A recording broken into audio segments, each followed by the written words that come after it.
콩이나 견과류 그런 게 나오면 직접 아이들이 먹는 거는 단면천 3-4마리 500이어라고 하다가 이런 일이 너무 많은 거예요. 비일비재한 거예요. 아이들의 식자재 글씨로 자기 집 제사상에 올린 문어를 구입하고 심지어 회를 구매한 원장도 있습니다.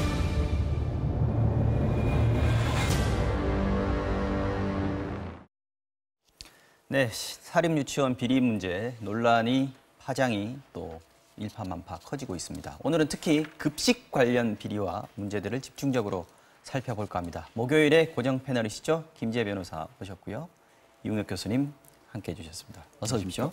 안녕하세요. 자, 먼저 우리 아이들 밥 먹이는 문제. 이건 정말 예민할 수밖에 없는데요. 여기에 손을 댔다. 이게 진짜 화가 날 수밖에 없는 대목 아니겠습니까, 김 변호사님? 네, 그 보육 노조가 조사를 한 결과 그 보육 교사들 중에 72% 정도가 이런 급식 비리를 목격했다라고 대답을 했습니다. 네. 그렇다 보니까 굉장히 비일비재하게 일어나는 그런 비리인데, 예를 들면 이런 거예요. 구입한 식자재의 반을 원장이 집으로 가져갑니다. 그다음에 혹은 원장 집에 필요한 식자재를 구입하고 그것이 어린이집에서 마치 구매한 것처럼 이제 그렇게 속이기도 하고요. 네. 그다음에 또 하나는 진짜 뭐 오병이어라는 말이 쓰일 정도로 정원이 50명인 어린이집에서 두부 딱 두 모로 전체가 먹을 국을 끓였다. 뭐 이런 사례가 발각되기도 하고요. 네. 닭 한 마리를 20명이 나눠 먹거나. 네. 그다음에 뭐 이런 것도 있어요. 뭐 감자튀김이 나온다라고 식단에는 적혀 있는데 사실은 뭐 감자 맛 과자가 나왔다. 이런 거라든지 아니면 고기가 썩었다. 어떻게 할까요? 물어보니까 원장이 그거 식초 뿌려가지고 다시 한번 볶아봐라. 그러면은 조금 맛이 돌아온다. 뭐 이렇게 이야기를 해서 아이들에게 부패한 고기를 먹이게 한다거나 뭐 너무나 종류가 다양해가지고 어떻게 언급하기도 좀 힘든 그런 상황인데요. 그래서 이 학부모용 식단과 그다음에 이 원내용 식단이 따로 작성된다. 식단표가 네. 이런 이야기도 나오고 있습니다. 근데 네. 가장 분노스러운 것이 이제 아이들이 성장기잖아요. 그렇죠. 성장할 수 있는 그 기간이 사실 인생에서 몇 년 되지 않습니다. 네. 근데 그 기간 동안 이렇게 저품질의 음식을 먹인다. 이게 진짜 이 아이들의 나중에 그 신체 발육이나 건강 상태에 중대한 영향을 미칠 수 있다는 점에서 학부모들이 더욱 안타까운 것 같습니다. 그렇죠. 가장 중요한 시기인데 말이죠.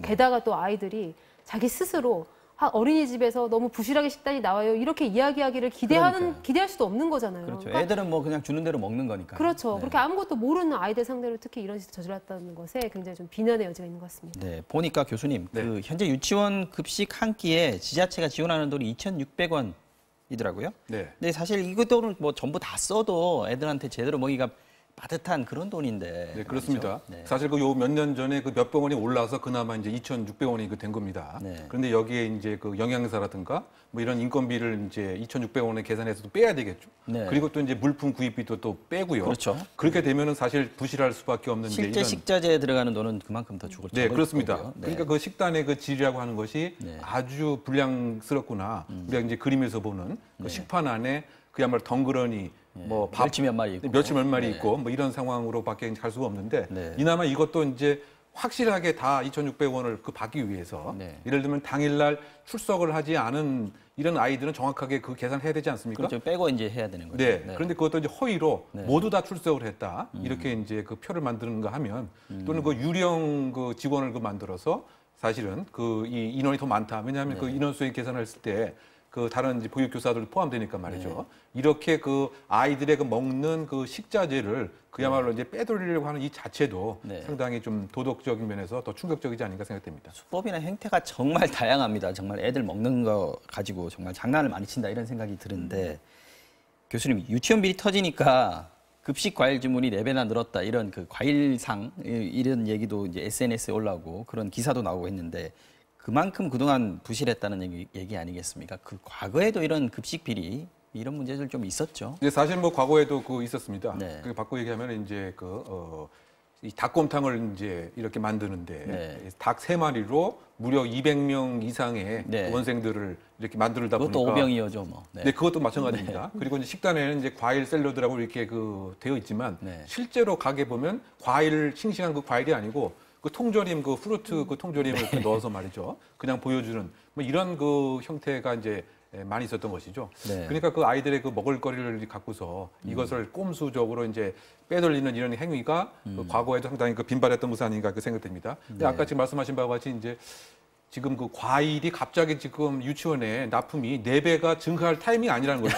네. 왜냐하면 갑자기 이럴 이유가 없다. 학기 초라고 하면 인원수가 늘어서 그런 건데 네. 그러지 않다 보니까 결국 그것은 뭐를 반증하느냐. 지금까지 사용하지 않았던 돈을 이제야 사용한다거나 또는 그렇죠. 식자재의 종류라든가 과일의 품질, 양을 갑자기 그 감사를 대비해서 지금 대비하는 것이 아니냐 이런 그 비아냥거림 아닌 비아냥거림이 있는 것인데 부모의 입장에서 상당히 씁쓸함을 지울 수 없는 그런 부분이 아닌가 생각됩니다. 그만큼 뭐 뜨끔한 유치원들이 지금 많이 있다 이렇게 봐도 되겠네요. 그렇죠.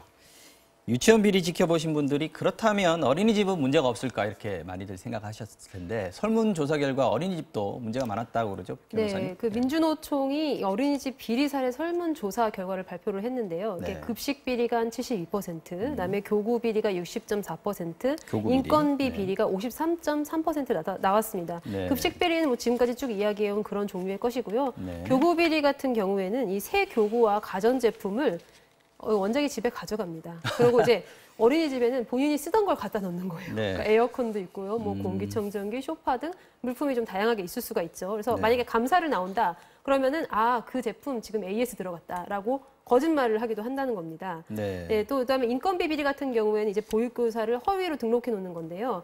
이제 굉장히 꾸준히 이거는 옛날부터 적발이 되어 오던 그런 사항입니다. 그래서 원장의 배우자나 뭐 자녀 등을 되게 허위 등록을 해가지고 그 인건비 지원금을 가로채는 네. 그런 형태인데 어린이집도 당연히 이제 지금 이왕 어린이집 하는 김에 좀 같이 좀 전수조사도 하고 좀 적발도 해야 되지 않을까 싶습니다. 네. 급식 비리가 심각하다는 뭐 선생님들의 폭로도 지금 잇따르고 있습니다. 선생님들의 목소리 한번 직접 들어보시겠습니다. 초등학교가 2개가 있어요. 이렇게 교육청에 보고하는 거, 그다음에 선생님이 이제 진짜 적는 거, 원예서는 다 받아야 되잖아요. 그 결석을 해도 일단은 다 출석을 한 걸로 이제 하고, 아이들은 죽을 보면 항상 근데 오늘은 물죽이에요? 물밖에 없네요? 과일 샐러드라고 식단표에 나가는데 실제로는 통조림 후르츠 칵테일, 그리고 콘 샐러드는 그냥 콩 통조림 그대로 그거였어요. 단멸치나 견과류 그런 게 나오면 직접 아이들이 먹는 거는 단멸치 한 3-4마리? 오변이어라고 하잖아요. 이런 일이 너무 많은 거예요. 비일비재한 거예요. 네, 교수님 아까 말씀하신 대로 이 급식 비리 문제가 뭐 어제 오늘 일이 아닌데 이런 비리 사실이 드러나도 뭐 유치원이나 어린이집 이렇게 처벌하는 게 그렇게 쉽지는 않다면서요?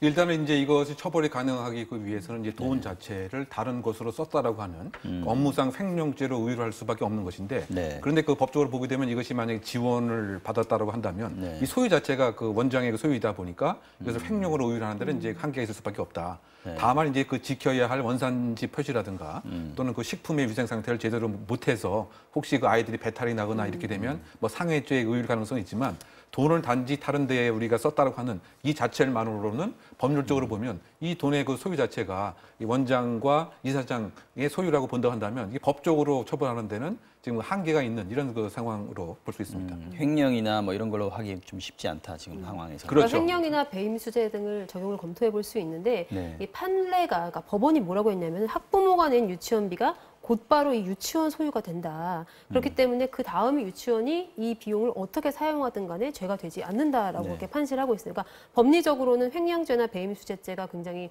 적용되기 어렵고 그래서 사립유치원 원장들이 최근에 많이 고소가 됐는데 고소 고발 조치를 하면은 대부분 검찰에서 무혐의가 되는 겁니다. 그래서 그렇군요. 그래서 뭐 이제 필요한 우리가 취할 수 있는 그런 조치가 네. 결국 이제 복지부의 감사인데요. 복지부 그래서 감사. 감사를 통해서 뭐 예를 들어서 뭐 운영 정지, 시설 폐쇄, 그다음에 원장 자격 정지, 보조금 환수 등 그런 조치를 취할 수 있지만 이런 조치에 응하지 않는다고 하더라도 이제 그러면 처벌이 가는 것이 사회복지사업법 위반이거든요. 네. 근데 이것이 1년 이하의 징역 또는 1,000만 원 이하의 벌금으로 비교적 굉장히 경미한 범죄가 됩니다. 이제 그렇기 때문에 사실 이것이 두려워서 횡령을 하지 않는, 그러니까 이렇게 보조금을 유용하지 않는 그리고 또 그 교비를 다른 데 사용하지 않는 것을 기대하기가 조금 어려운 건 아닌가. 비리를 저질렀을 때 얻는 이익이 더 크다 이런 그렇죠. 거죠. 네. 네.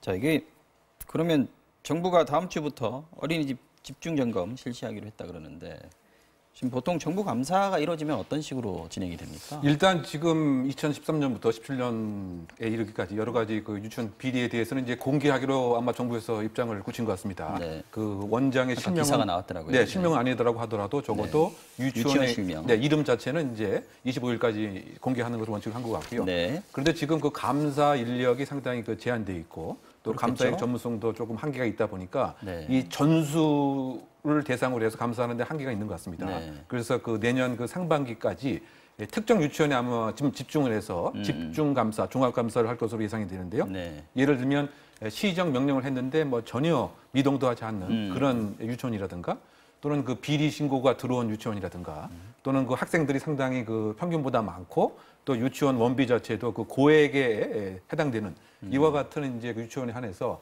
내년 상반기까지 그 집중 감사가 이제 이루어질 것 같고요. 네. 그 와중에도 상시 모니터링 그 시스템이라든가 신고를 제보를 집중적으로 받는 이와 같은 이제 센터는 그 유지를 해서 아마 그와 같이 이제 제보가 들어온 유치원에 대해서도 특별 감사 즉 핀포인트 감사가 이제 이루어지지 않을까 그 생각이 듭니다. 네. 다만 지금 그 감사 인력이라고 하는 것 자체가 전체의 유치원 수에 비해서는 상당히 문제네요. 턱없이 좀 네. 적기 때문에 모든 것을 국민의 정서로 봐서는 다 아주 그렇죠. 네, 명명백백하게 감사를 할 필요가 있지만 일단은 드러나는 대형 고액 그리고 제보가 있고 시정 명령에 응하지 않는 그런 그 유치원을 먼저 집중 감사하지 않을까 생각됩니다. 시간이 좀 들더라도 좀 철저하게 했으면 좋겠어요. 마지막으로 사건 한 가지만 좀 짚고 넘어가겠습니다. 지난번에 저희 뉴스데스크 나와가지고 직접 인터뷰도 하셨는데 그 경기도의 감사관 이분이 사립 유치원 설립자가 금괴를 택배로 보내가지고 그걸 돌려줬다. 네. 이런 증언을 하셨거든요. 근데 지금 검찰 수사가 시작됐다 그러죠? 네, 그래서 그 전직 그 감사관께서 그 참고인 신분으로 네네네. 그 검찰의 조사를 그 받은 것 같습니다. 네. 도대체 이 골드바가 어떠한 경위로 어떠한 목적으로 전달됐는지에 대한 아마 참고인 조사 이루어진 것이 아닌가 생각이 되는데 네. 결국은 이제 이 전달하는 사람이 유치원 그 설립자입니다. 네. 유치원도 3개 이상 갖고 있던 사람으로 알려져 있는데 그래서 교회 그러니까 어떻게 보면 뇌물 공여 의사 표시의 그 혐의입니다. 즉 감사를 무마하거나 네. 감사의 대상과 범위를 축소하려고 하는 목적으로 골드바를 전달한 것이 아닌가. 그런데 다행히 이제 이 감사관께서는 바로 돌려보냈죠. 바로 돌려보냈다. 택배 기사로부터 연락이 왔는데 네. 내가 그 받을 이유도 없고 내가 아는 사람이 아니다라고 해서 네, 돌려보냈습니다. 다만 이제 이 공여자는 그 교회의 목사가 새로 오셨는데 그분에게 인사를 한 것이었다라고 변명을 하고 있습니다. 왜냐하면 이 감사관께서 그 교회에 자원봉사식으로 목사 활동을 했던 것 같습니다. 그래요? 네. 근데 흥미로운 것은 그와 같은 정보를 어떻게 다 입수를 하고 그와 같이 맞춤형으로 전달했는지. 맞춤형이죠. 예, 진짜. 결국은 이제 그 소위 말해서 감사 무마의 목적이었던 것이 아니냐. 그러면 뇌물 공여의 상당한 혐의가 이제 있는 그 같은 사항으로 요약될 수가 있고요. 그런데 그 이 공여자가 다른 건과 뭐 관련돼서 횡령이라든가 뭐 수억 원대 횡령 혐의도 함께 받고 있는 사람으로 알려져 있습니다. 사실 저희 지금 MBC 보도국에 지금 유치원 비리에 대한 학부모와 교사 뭐 관련 업계 제보가 지금 엄청나게 쏟아지고 있습니다. 지금껏 알려진 것보다 훨씬 더 심각한 사례들 또 비리들이 줄줄이 나오고 있는데 오늘 밤 뉴스데스크에서도 집중적으로 보도해 드리겠습니다.